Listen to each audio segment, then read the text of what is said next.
Comme en Syrie, comme au Sud-Soudan, le niveau d'urgence humanitaire en Irak est désormais au niveau 3, le plus élevé. L'ONU a pris cette décision pour faire face à une situation qui s'aggrave dans le nord du pays, dit-elle, avec des centaines de milliers de personnes déplacées depuis le mois de juin à cause de l'avancée des djihadistes de l'État islamique. Le niveau 3 a été décrété principalement parce que l'ampleur de l'urgence excède désormais les capacités du dispositif dans le pays, de l'ONU et de ses partenaires, justifie le responsable du bureau de coordination des affaires humanitaires. Les déplacés sont sous perfusion de l'aide internationale. À l'instar des États-Unis, le Royaume-Uni a procédé à diverses opérations de largage de vivres et de matériel, notamment dans les montagnes de Sinjar, où se trouvent plusieurs milliers de membres de la communauté yézidi. Ce jeudi soir, le discours des dirigeants occidentaux se voulait néanmoins optimiste.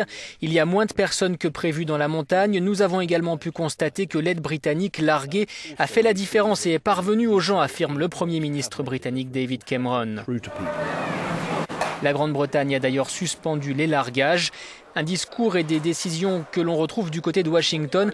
Ainsi, Barack Obama a revu l'ambition des opérations humanitaires américaines à la baisse, notamment vis-à-vis des Yézidis du mont Sinjar. Nous ne nous attendons pas à devoir mener des opérations supplémentaires pour évacuer ces gens des montagnes, et il est peu probable que nous devions poursuivre les largages d'aide humanitaire au-dessus des montagnes.